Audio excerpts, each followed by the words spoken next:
Hey, Yeah. I'll put my hand up here. Not my best performance today. We were all over the place on the facts. All right, I take accountability. It's a mid-June podcast. We're just gonna have to move forward and do better next time.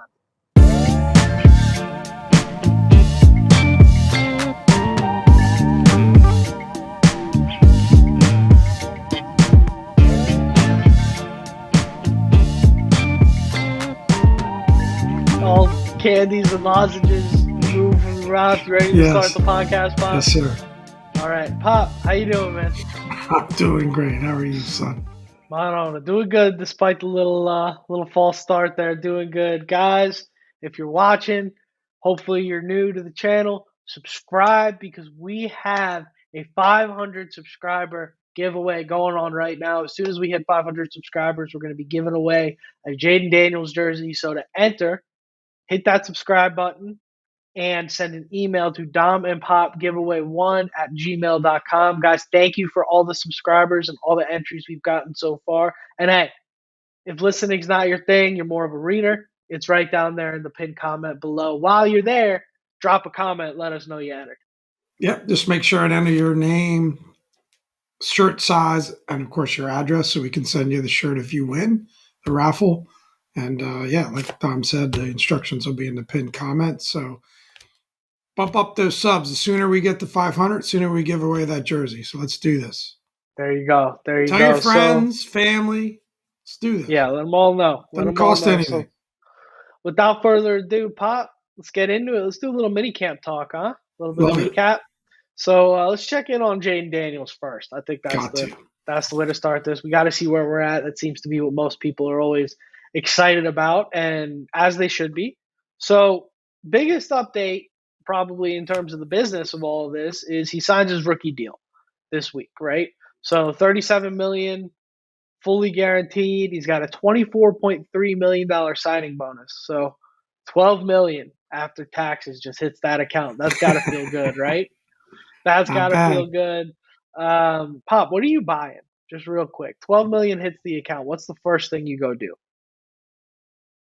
Ah, that's good. That's a great question. I don't know. I'm not really sure. I definitely would get. I think my first purchase would be a golf membership to a really nice golf There you club. go.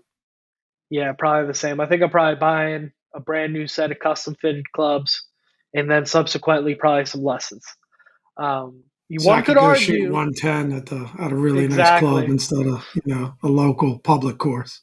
Exactly. One could argue maybe the clubs aren't worth it without the lessons, but that's not what we're here to talk about. Anyways, JD is taking the first team snaps. Jaden Daniels has taken over from Mariota. Quinn's not ready to name him as a starter. We'll talk about that in a second. We know he's arriving at the facility at 5:45 in the morning, which is pretty wild. That's some serious veteran mindset. And another guy by the name of Luke McCaffrey, who there's some cool updates related to him as well that we can get into later here. Yeah, yeah. Luke Give it to McCaffrey has us. been joining him. I think that's a really cool story. Basically, Jaden Daniels was there before everybody else, and Luke said to him, "Hey man, what time are you getting here? What are you going over?" He said, "I'm getting here at 5:45 doing my walkthroughs." And Luke said, "All right, I'll see you then." And started showing up at that time, and he's been there every day since. It's great to Kind of hear. reminds you of the Stafford Cooper Cup situation in LA. Not to say no comparison there, but that is similar relationship kind of building that was happening over there. I'm sure Luke is familiar with that story. Um, you want to go over a couple key quotes and then chop it up, Pop? Yeah, let's do it. Yeah, So, I think Daniels continues to just look comfortable in everything he does, yes, sir. right? In terms of the way he executes the offense, the way he is vibing with his teammates, which I think is so important. You've heard Terry McLaurin, talk a lot about that this past week, and not the least of which in his press conferences, he's just really doing such a great job answering questions just in such a mature, humble way. So Yeah. I think getting into a few of these quotes will demonstrate that for people. Yep. So one of the quotes is, I think the best quote, frankly, is he said, somebody asked him, what is the adjustment period to becoming the star quarterback in DC? Talking about kind of, going out and throwing the first pitch, which maybe we can react to that first Oh pitch yeah, a we little should bit talk too about that. later in the pod, right? Talking about that. talking about just kind of the celebrity status that he's gained in DC, and he just corrected it really quick. He said, "Look, I ain't a star quarterback yet. I got a long way to go. I'm a rookie." Which I think was Love just that. an awesome. I mean, 12 out of 10 thing to say, and he doubled down on that a couple times, saying he's got a long way to go. I just love the response there, and I also really love the quotes about Cliff Kingsbury that he's been saying. He just said he's a great offensive mind. He's the type of coach that he can really scheme things up, and he has a quote a very quarterback friendly offense, um, Yeah, that's a which I key. think has been great and has been a key. And a little bit of insight I want to offer on that before we start chopping it up. Cliff is known for going very no huddle, very up tempo offense. I think he led the league in Arizona when he was running that offense. And a side effect to that that has been discussed a little bit, but I think doesn't get highlighted enough in the no huddle offense, the way the microphone works in the headset is it gets cut off when the play clock goes down to 15 seconds. The headset gets cut off. So you have a bit of time to kind of talk with your quarterback when he's in the huddle, when they're getting set up. And then generally the idea is at about 15 seconds, the guys go to the line of scrimmage and then the quarterback has to make the reads. But when you run a no huddle offense and you're getting to the line quickly, that basically allows Cliff to be in Jaden Daniels' ear up until the snap of the football. Right. So that is allowing him to help out. Hey, you didn't check this protection. You didn't see this guy. This guy might be hot. I think this guy's the mic. That's allowing him to kind of fill in some of those gaps that Jaden Daniels will have as a rookie and some of those flaws that he may make or some of those oversights that he may have. That's allowing him to kind of click those into place. So I personally think that was an insight that I think Mitch Tischler pointed out on the Beltway Football Podcast. It was the first time I heard it. I don't know if he's the originator of that or not. But I thought that was a really cool insight and something that should be highlighted a little bit more in a way that up tempo offense can also help keep that rookie quarterback on track. Yeah, I think it's, in the article where this quote came from, they talked a little bit about how Cliff is known for making things simple on a quarterback. And with a rookie, that's so important, right? To simplify things, to make sure that you do it. And we've talked about this many times before. Um, building, you know, building and building blocks, right? Just to kind of make sure each piece of the concepts and then helping him with a Yeah, great running game, helping him with some layups in the screen game and maybe, leaning on the tight ends a bit, which we seem really like, we've got a couple of good ones there. So it's fantastic to hear that. And I think we've heard that wired into the philosophy. And for me, anytime anybody asks me how I feel about Jaden Daniels in terms of a vibe check, I just say, look, I'm riding the brakes a little bit. I'm excited, but I just don't want to over. I think certainly we know that this town is just going to explode if there are one or two great games under Jaden Daniels' belt, yeah. First three, 4 games of the season, especially if they he result starts to in look good. wins. Yeah, But we need to see it. I think it's one thing to look good, to get the concepts. The one thing I do want to make a comment about the early starts. In the past, and sorry to make the comparison, but it's there. It's forefront of our mind. RG3 was known for being first in the building. But the difference, I think, between RG3 and Jaden Daniels is that Jaden Daniels is first in the building and actually working on learning the playbook yeah, and doing his own version of walkthroughs and making sure that he understands what he needs to do. Whereas with RG3, it was more about working out, being in the weight room, working on his physical skills. And there's nothing wrong with that to a degree, but I just love the fact that he's being a football nerd in a sense, and really just yeah, trying to learn and absorb. And what that'll mean when things are live and he's really got you know 250, 300 pound linebackers and linemen breathing down his neck. He's got to process things very quickly in the pocket. I think that's where the learning curve is going to come. But you're right. The one thing to hurry up will give him is the ability to get some support from coaching and be able to make those quick decisions and maybe not be under that degree of duress, right? yeah, So, for sure. everything we're hearing and seeing, it'd be hard to be critical at this point. of anything we've heard or seen, right? Definitely.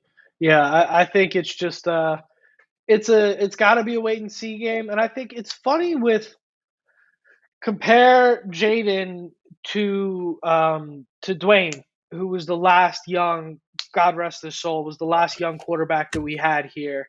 And I just want to talk about where the fan base is at mentally here.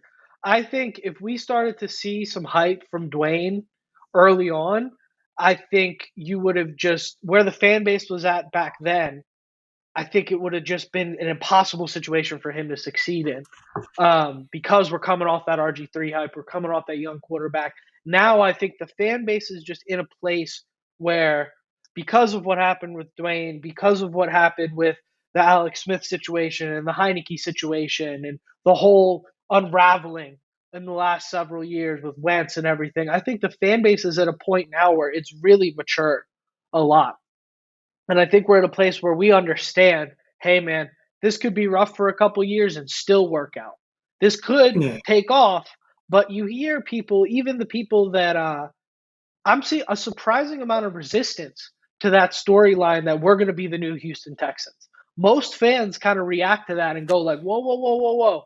it's a What Stroud did ridiculous, was really special. Don't it's a expect that." ridiculous storyline. I mean, Yeah, honestly, if you stop and think about it, it's a ridiculous storyline. It's what we do.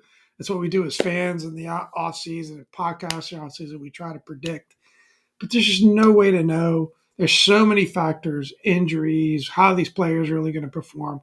We've talked about the number of, question marks on this roster, and sense that they're guys that we are optimistic about, cautiously optimistic about, but we don't know for sure until yeah, it comes together and melds.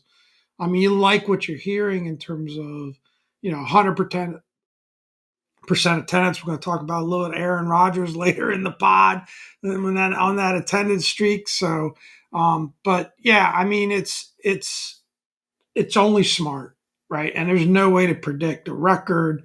There's no way to predict how things are going to actually play out in the season. What you can only control in any of these situations is the process, yeah, right? And if the process is good, the scheme is good, the coaches are good, odds are the results are going to be good, but it's not always the case. An injury could happen. A lot of different things can factor in there, right? So, yeah. It's just it's too much but what do you think to of kind that of first figure out. pitch? What do you Yeah, think of it? Quick take. it was a little rough. It was a little rough. You got to call a spade there. It was rough. Definitely didn't throw a strike. Definitely didn't throw anything that you would want a pitcher to swing at. I tell you what, I've been playing a little bit of MLB The Show on PlayStation recently, and Wow. I lack PlayStation. I lack plate discipline for sure. So I might have swung at that. Not saying that means anything, but Well, I they might. say they were talking a little bit about the catcher kind of let him down. He should have kind of made sure he caught that ball rather than Yeah. grabbing it on the hop. But I think we've talked about this before with regards to first pitches. I forget who was the one that did one that was John Wall horrible. did a horrible one. He did a Yeah, but bounce there was pass. one more recent than that. But I think 50 Cent, maybe? he kind of got caught in that, am I going to pitch it or am I going to toss it? We've talked about Yeah. that before. Am I going to pitch it or am I going to toss it? And also, Oh, are you on the mound or are you on the grass? I guess as an athlete, you almost kind of got to get on the mound because you might get abused for that. But I think he was trying to pitch it, show that pitch form, but toss it. You can't be caught between two minds. You got to yeah. either heat it in there or just do an easy toss. And but it's all right. We forgive. We forgive JD. But I want a question for you, right? What would you do? Diamond Pop Yeah. from the Diamond Pop show. Maybe, like get out there. I'm catching. You're throwing the ball. What would be your approach that first pitch? Nat Oh, Stadium. I'm throwing a lollipop. My approach is just Are you get on it, the mound? Are you on the get it. grass? I'm getting on the mound, and all I'm thinking about is just get it like straight line. I'm throwing a meatball. I'm throwing 45 miles an hour over the plate, just getting it there. Because what I want to avoid, I think who you were thinking of is Travis Kelsey threw a first pitch out last year, That was and it. That remember was it. Yeah. he almost That killed was the it. guy. He sailed one. That was it. Yeah, that's what you were thinking about. I want to avoid that. What about you? Are you kind of throwing a meatball or? I'm telling you, I'm hitting that mitt. I said it when we talked about Travis Kelsey. I'm giving a little bit of heat, and I'm hitting that mitt. Yeah, I'm throwing it Guarantee it. real So simple, just getting it give us there. the shot. Give us the shot, Nats. There you Give go. us the shot. Or Dodgers. Or Dodgers. Pop will make the Either flight. way, I'll come Pop out. will make the flight. For the cost of a round at Rancho Park, we'll do it. That's it. But That's it. hey, so we're speaking of vibe checks real quick. I just want to tease something maybe perhaps coming in the future. Pop, you were in a golf cart this weekend. We're not going to disclose who was in the cart or what might have been going on, but definitely some astute commanders. It was a commanders friendly crowd. We'll put it that way. What's the Right. vibe checks in the golf cart this weekend? I know commanders had to come up over 18 I holes. think it aligns. What were the vibes? It aligns with everything we've been saying, right? For There's sure. positivity, there's love for JD and the quotes he has. There's I think maybe the one thing that we've talked about a lot is the best acquisition of all was Adam Peters, right? I think that's Hmm. the part of it. But yeah, I mean, I think we should hit that next topic.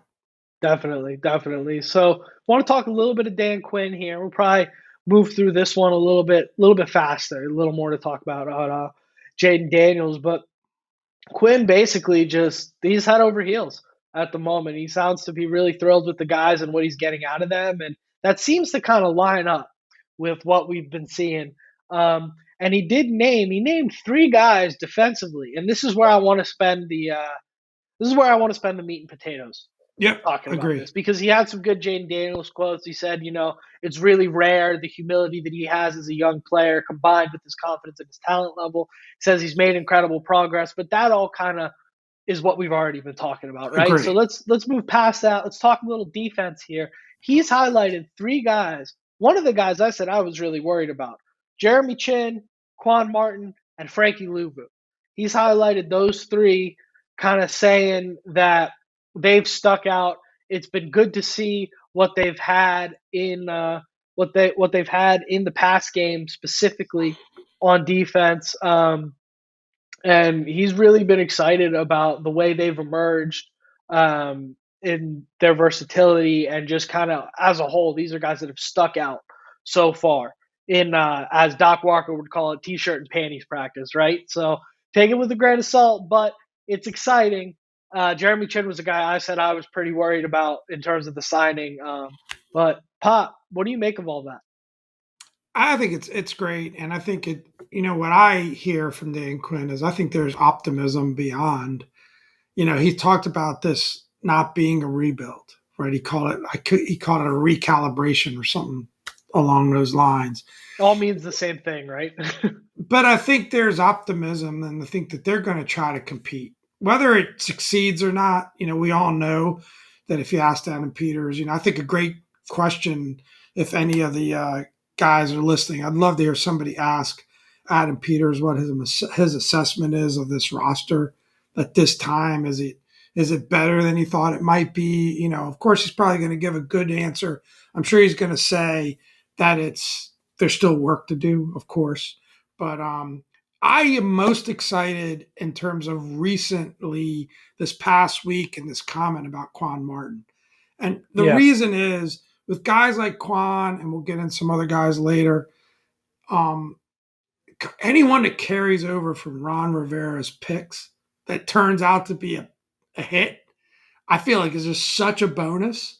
And, he made an incredible catch of a Martin Mariota pick of a Martin Mariota pass, we should say, Are where we he just had to kind of renaming the guy at this juggle it point? beyond the back.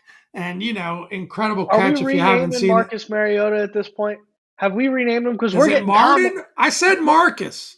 You just said Martin. We're getting I said comments. Marcus. Swear to God, you just said Martin. I wouldn't have said anything if you didn't. We're getting comments. People are calling him Martin Mariota in the comments now, Pop. My you were bad. it's My going bad. crazy, man. You got to be But careful. anyway, We owe I Marcus an think Quan apology. Martin is who I'm most excited about. Agreed. I think Jeremy Chin is a bit of a specialist. He's more of a physical in the box kind of guy. Nothing wrong with that. We saw some really good success with some other guys doing that, and that might free it up. We're hearing more and more um, about guys like Luvu really getting involved in the pass rush. So it really seems like they're going to mix it up. Like I said last week, you can go back check out that pod. I'm really excited about this defense overall, and I think they're looking to compete this year, whichever whatever that means. At the end of it all, I think this team is looking to compete and to try to pull off a Houston Texans, even though I would never predict that that's what's actually going to happen. Yeah, I think it's a situation where maybe externally, I think a lot of them are saying, hey, we've got a long way to go. We're not concerned about wins and losses as much as we're concerned about playing the football the way we want it to be played. And I think they 100% stand behind all that and believe in all that. And at the same time, I also think this is about behind closed doors. They're saying, I think we could steal 9 games. I think we could get 10. I think we could make a push. I think maybe we are in that Houston Texans category if things go right. Um, so so all that to say, I'm very excited. I think something that stuck out to me is the comment about Frankie Louvu being more of a middle of the field safety kind of vibe. Because that's a guy that personally for Frankie me, Luvu, middle of the field research safety, or are you talking about Chin? that I've done, maybe I'm talking about Chin. Maybe You got to that's be why I talking got about Chin. got Luvu's a confused. I could linebacker. be misreading the outline here. I think he Um, said. I think he said with Quan Martin. What I remember is he said he could do both. He said he could get in the box, but he could also. He's also done well as a middle of the field safety. So I actually think there was quote about Quan Martin. Yeah, yeah. Apologies, I Yeah, misread that. Good call. So that's something I'm very excited about with Quan for sure. And Jeremy Chin is just a good name to see kind of outlined on that because for me, and my main concern with Chin is injuries. But for me, I did kind of wonder, like, hey, it felt a little like, yeah, we do need to shore up at that position, but I don't know if that's the type of guy that we need there. But it seems like they are pretty committed to this. Brace yourselves, trigger warning, everybody. Buffalo nickel position being a key component of this defense. They really do want to have that box safety to be able to be more unpredictable in terms of the packages and who's coming and who's not. Um, so it's about if that's physical. working They've out for talked them, it's about it, right? important It's to them, about right? those physical football players, right? Those guys that Yeah. can get downhill and punish people. I mean, they've been big on that. Yep. Yeah, that's the biggest thing. So we'll see how it works out, man. I'm excited. All things considered, I'm excited going forward. I think it's going to be a uh, a good looking defense, and I How say about that we lucid moment from Pop pulling out the Quan Martin quote? that was That's how great. you debate, son. That's how you That was debate. great. I like that. I like that. That was a good pull there. Let's move on, man. You want to hit the buy or sell? Let's do it. Segment number 2, buy All or right. sell. So segment number Commanders two, buy or the sell. Well, a 15 little to bit of 25. Commanders, a little bit of NFL too, right? There you go. So Yeah, a little yeah, bit of a mix. A little bit of a mix. So, guys, if you're new here, buy or sell, you know what it is. Read off a comment, buy it, sell it. If you are watching this on Thursday, the Thursday clip, guys, don't forget about the giveaway. I'm not going to go through all of it again. Go back to the Monday episode if you want to hear about it, but also hit the pinned comment. All the details will be down there. Hit that subscribe button. Jaden Daniels jersey giveaway. Don't miss it. Yes, sir. 500 subs. Without further ado, Pop, there is a quarterback competition between Marcus Mariota or Jaden Daniels. Do you buy or sell the fact that it's actually a competition? Sell, Yeah, easy sell, sell. right? Yeah, I mean it's. I don't know. I'm borderline irritated that they just don't. Like you and I talked about this quite a bit in one of our phone conversations about this team that we have many of. I guess the only justification I understand is that Dan Quinn not wanting to put more pressure on Jaden Daniels that already exists, but it's so obvious he's the starter. I'm just not understanding the reluctance to just name him already the starter. So definitely selling any chance of Marcus Mariota being the starter. It's all Yeah, JD. I'm with you on that. It's a full sell. I think I don't. I personally don't disagree with the way this whole thing has been happening. I know Pop's not a huge fan of it. I think it's fine. I really don't put that much stake into it. But I will go ahead and sell the fact that there's any sort of competition.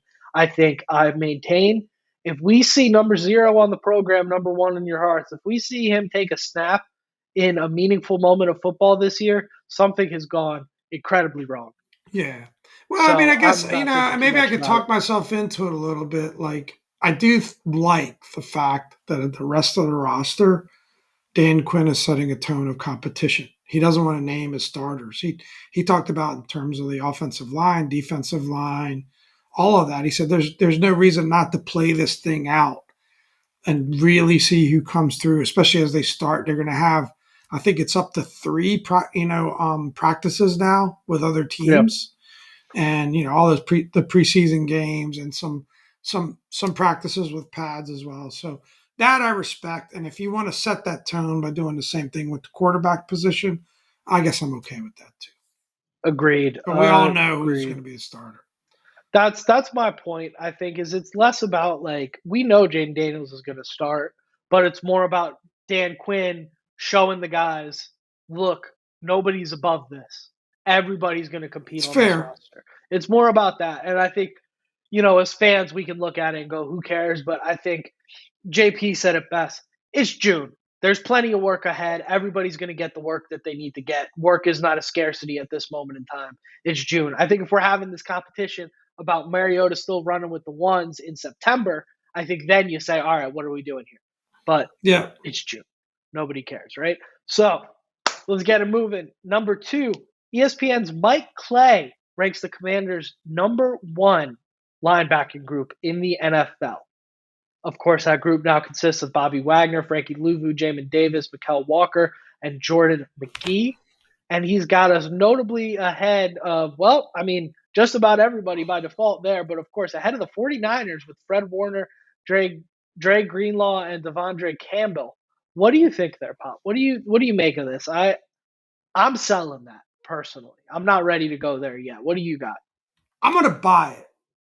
I'm going to buy it with a little bit of an asterisk. And the fact that maybe not so much that number one ranking, which I think is a Yeah. bit of a stretch, but the fact that how high he is on the linebacker group, I'm extremely high on that group as well. I just think both from a chemistry perspective, with Bobby Wagner playing that London Fetcher type role, and then some young talent, and a guy like Jamin Davis, who we're here, is doing more and more pass rush. Seems like he's going to be almost more of a pass rush specialist than anything else. I think I'm buying it from that perspective. Are they number one? Maybe not, but are they in the conversation? I'm cool with that. Yeah. Why wouldn't I be? I think I don't think they're in the conversation personally, not yet. I'm selling. I Why you think gotta San hate? Fran. I think because San Just Fran I'm has kidding. two of the five best Yeah, linebackers in the league. you I have to give mean, them the nod. yeah, you I got to say Fred Warner is the best in the league, and Dre Greenlaw in terms of playing the role that Dre Greenlaw needs to play within that defense is as good as you can ask for. So I've got them for sure at number one, and I think I would put us kind of around the like. I think the Jets have a great group as well. I would probably say we're somewhere in that like New Orleans Saints, Chicago Bears, Cleveland Browns, somewhere kind of in that grouping. So I'd say maybe towards the bottom of the top five for me, That's still pretty damn good. which is a huge Compare, I upgrade. mean, compared to where we were last year, where it's like you didn't even really feel like you had one legitimate starter on the roster. I mean, it's an incredible change of philosophy. What's Cody Barton up to these days? what's David Mayo getting What about into? May? David Mayo, that's Yeah, the how do you one. think David's That Mayo? was your How do you think man. David Mayo's golf game is going to look by the end of October? I think he'll be a scratch golfer Well, by got some nice October. paychecks from Yeah, our boy. plenty of time. We'll have plenty of time on his hands. Anyways, Commanders running back group. Wow, breaking news! They've signed a new guy named Brian Robertson per the outline here. Oh, come on now. Are you Come buying or on selling now. the Commanders? The Commanders running back group as a whole: Brian Robinson, Austin Eckler, and Chris Rodriguez. Put me down as a buy. I'm buying. Yeah, I really like what we're hearing about this group, and Yeah, I think there was talk this week about how Robinson and Eckler are just so complementary of one another, right? One is a really, physical runner who yeah, has proven, much to your credit, you called it last off season. I was doubting Thomas there around, has shown the ability to catch the ball out of the backfield. But then you got an Austin Eckler who's known more for his speed and dynamic and big playability, a little bit more of a pass catcher. But he's proven he can run the ball too and get between the tackles, right? He's been a feature back in San Diego for quite a few years now, right? yeah. Doing both, running and catching.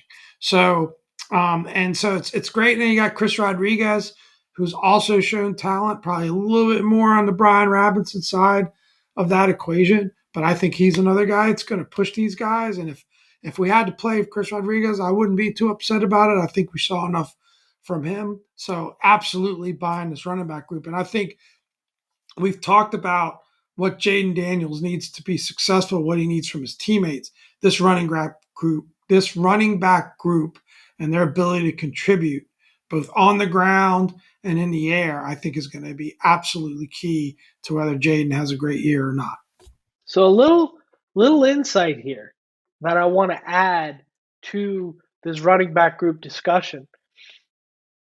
Luke McCaffrey. Luke McCaffrey was primarily a running back in college, was made the switch over to wide receiver. Obviously, Anthony Lynn Was a has quarterback. that relationship with. I think he took steps at running back as well. Okay. But you said Has primarily a running back. I think I could be wrong, but I've already been wrong once today.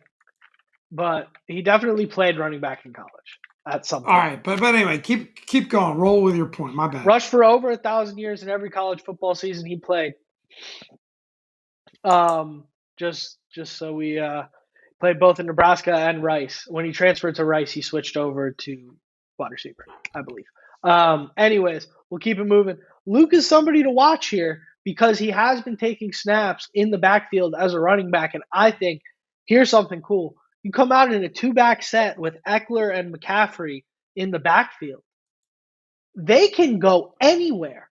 You can move Eckler out to the slot. You can move McCaffrey out wide. They can go just about anywhere in that situation. So I think that's really, really intriguing. Or you can keep both in the backfield and run the ball. So that's something to look out for there in terms of what the running back group can do. Pop, you ready to move on?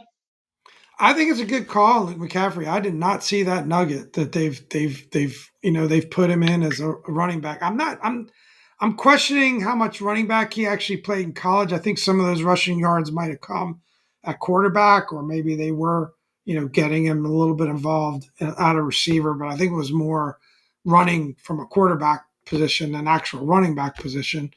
I hadn't heard that before. Maybe you're right. Let us know in the comments. But the fact that he's taken some snaps at running back for the Commanders shows that versatility, Swiss Army knife approach for him. So that could be an interesting development. Maybe a couple carries a game or something like that. I mean, it fits in the Curtis Samuel replacement role, which we've talked about before, right? Similar to Yeah. Curtis Samuel. You're just in Sorry, deep. You're deep Luke McCaffrey I gotta research now. I gotta make a correction here. You guys know how Google changed that AI algorithm and just spits out junk now? That's what happened to me right there, unfortunately. I did click on the article. He rushed for over 100 yards in every season playing as quarterback, finished with almost 1,000 career NCAA rushing yards. So it's something to keep an eye on there. I think you But could there use was a him for a little report, bit to of your credit, there was a position report flex. about him taking snaps in practice with the Commanders at Yeah, a that running much back is position. true. And I hadn't heard that. So good scoop there, even though some of the stats building up to it. But he got done wrong by Google. That's happened before to some Yeah, people. that much is true. So let's Well, keep only this more reason thing to moving buy that along running here. back position, right? Yeah. All right, Yeah. I'll put my hand up here. Not my best performance today. I'm a little all over the place on the facts. All right, I take accountability. It's a mid-June podcast. We're just gonna have to move forward and do better next time. That's all I can give you. So, Trevor Lawrence Speaking of not so great performances, Trevor Lawrence just signed a new contract with the Jaguars. 5 years, 275 million, 200 guaranteed. I guess 142 fully. I don't understand the difference between fully and guaranteed, but I don't whatever. understand that either. I threw it in Maybe there because that's not including the signing bonus or something like that. Maybe the delta there is the signing bonus. it might be also there might be like a some of that guaranteed money on occasion is if you're on the roster after 3 years or something. It's like a roster bonus. Who knows? I I didn't don't know. quite understand that either. But This will tie Joe Burrow for the highest paid NFL quarterback, highest market in NFL history. The only members of the $50 million per year club are Jared Goff, Justin Herbert, Lamar Jackson, and Jalen Hurts. Pretty wild stuff here. Do you buy or sell Trevor Lawrence being paid next to Joe Burrow? I'm on the fence on this one.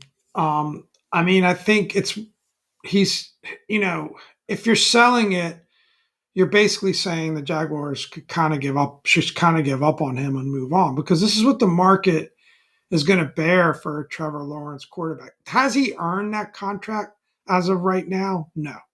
Yeah. You're definitely betting on him continuing to develop, continuing to get to where he can be in that top five conversation of quarterbacks. So when you rattle off those other quarterbacks, is he at this time as good as any of those guys? No, he's not. And in that respect, you call it a sell. But I'm going to buy because I think it's the right move for Jacksonville. They have to lock this guy up. They got to continue to work towards developing. He is an incredibly talented player, right? He really is. So Yeah. that's my take on that. Agreed. Yeah. I think You buying or selling? I'm selling.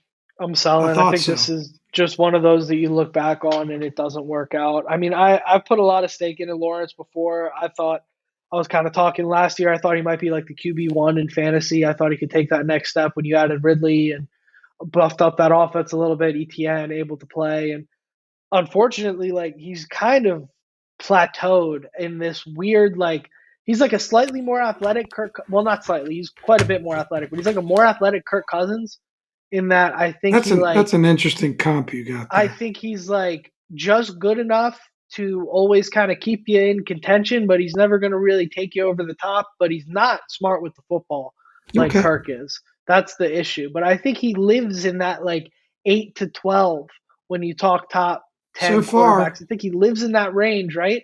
And it's going to take him really taking a big step in terms of processing and not turning the football over, and in particular being better under pressure. It's going to take a big step there in order to move him up my rankings, which I don't know if I see happening, and I certainly don't know if when I have those kind of questions, I want to pay the guy 275 million. But here's the problem: when you talk about elite prospects coming out of college, and unfortunately, this still weighs into the contract process. This guy went number one overall. This is a guy that you knew since his sophomore year in high school he was going to be the number one overall draft pick. He has all the intangibles. And what you say basically is Trevor Lawrence, Joe Burrow, Andrew Luck. Those are kind of the names. So I guess you kind of got to pay him next to what Joe Burrow got paid, right? I don't know. I'm selling. I'm not feeling great about that as a Jaguars fan personally, but yeah, I don't know. I think well said. Aaron Rodgers with the Jets was a no-show, unexcused at minicamp. Are you buying or selling that, What Pop? do you think he was up to? I don't think. I think we might get demonetized if I talk about what he might have been up to. I don't know if I can talk about that. This family-friendly show here, but I don't think he was in a full chemically natural state mentally. It's Leave possible. it at Anything's that. Yeah, possible with that guy. a little bit of I darkness, think perhaps. it's you know I'm gonna caveat this or asterisk it a bit because we don't know what he was doing. I tried digging a little bit, and there were some different theories. Some people said he's just overseas on vacation. I don't know. I don't know exactly what he's doing. I think it's inexcusable. I mean, you're a professional football player getting paid that kind of money. You were out injured to miss a mandatory mini camp when that should be on your calendar. You've got, I mean, now like the Commanders have 6 weeks off, 5, 6 weeks off. You can do whatever you want. and those Yeah. 5 or 6 weeks off, and nobody's going to question you. It's just ridiculous. So I guess I'm selling. I guess that's how that would work. Yeah. But it's just ridiculous that he would miss these practices. Unless it's something like a death in the family or your wife giving birth or something, big like that. It's your job. Like I'm going to choose I don't know. Like I said, I don't know what it's about, but it just doesn't bode well for how things are going to go. And I'm definitely selling just in general on how the season's going to go with Aaron Rodgers and the Jets. I just am not optimistic at all. I'm And he just selling he just turned as 40. well. He's the oldest player in the NFL You know who's the real victim here? now. Besides our Jets insider? Our Jets insider. Besides our Jets insider, you know who's the real victim here? Robert Saleh. I feel real bad for that guy because you Yeah, want to talk about a tough really spot. talented young man, a fantastic coach, somebody that had the world in the palm of his hands coming out of San Francisco and going over and taking over that job at the Jets. And he has done everything he possibly can. And he got screwed with Zach Wilson. And now ownership takes over, makes the Aaron Rodgers thing happen. And he is just caught in the middle of this. Aaron Rodgers has his Paulina's in the palm of his hand, basically, because Aaron Rodgers has ownership on his side. It's completely like he's getting caught in that terrible situation that we've seen happen in DC where quarterback and ownership team up and nobody else cares. And I just feel bad for Salah because this is going to end in him losing his job. And I hope he can land on his feet elsewhere. That's a great take. That makes up for your fact check moments earlier. That is actually a fantastic take. He could end up, being it's going to be his second opportunity at head coach where he has success, right? Yeah, So I think people understand the difficult situation he was put in here, and he might have to go back and be a DC. I mean, we're projecting maybe the Jets have a great season, but it's not a good sign at the moment. It really isn't. yeah, yeah. I'm not optimistic. I think Salah's on the market this time next year because I think if Rodgers comes back and the Jets win 9 games and Rodgers says, I want to play again next year, I think they're going to clean house and go get Rodgers whoever he wants. Well, I mean, if you remember, right, we were in the Aaron Rodgers discussion, I think, in terms of whether we should do it. I don't know that he was ever actually seriously considering coming here. No And intent I on was coming here I either. was strongly against it. And it's just in general. It's not Aaron Rodgers as a talent. He's always been up until recently my top three, right? Um, but it's just he's a 40-year-old quarterback, and for the Jets and for a team like the Commanders, it's just the wrong approach. Yeah, If you're a team that's been playing, a really good team, maybe someone like the Steelers, or I can't think of any really good examples that's been a competitive team, or like the Vikings who just lost Kirk Cousins and want to plug somebody in and make a deep run in the playoffs. Okay, because you're a team, an organization that's had success year after year after yeah, year. The Jets aren't that. The Commanders aren't that. You need to build, and I understand it's frustrating. You take those swings with those young quarterbacks, those top picks, and they don't work out. But you got to keep swinging. Got to yeah. keep swinging. That's why we got Sammy Hartman on the roster. We just keep taking Imagine, those swings. imagine where the Jets would be with what would probably be a top 5 draft pick without Rodgers. Well, I guess they didn't have Rodgers last year. So with that draft pick, without all that money, and then they could go and pursue Kirk Cousins. Imagine Yep. how different things might look for the Jets. And frankly, Kirk Cousins could be the butt of the joke among a couple of DC guys from time to time. But if we're talking locker room and just guys you'd rather have around, it's not close, man. It's not close. Rodgers has this sick need to just have everybody's attention. I mean, the whole stunt he pulled with the Achilles last year, there was no chance that guy was ever going to play. There He's a was weird no dude. chance. And He's a he's weird out dude. there playing catch, joking around just to get, he just needs to be, he's got his Tuesday appointment with Pat McAfee that Pat doesn't even pay him for. Like he just needs to be in the center of attention at all times. So It I got no hardly never respect it for hardly Rodgers ever at this point. works out in football. We've seen it here where it's all about one guy. Yeah. It hardly ever works out. It never has. It never No, has because it was never all about Brady until his last time down in Tampa, and that team was so good, and he was he rightfully still was so. a great teammate. Yeah, it's never been all about Brady, Manning. It's not all about Mahomes down in Kansas City. Like, anyways, let's wrap this thing up, Pop. Let's I can do it, go on and son. on. Without further ado, I've been Dom.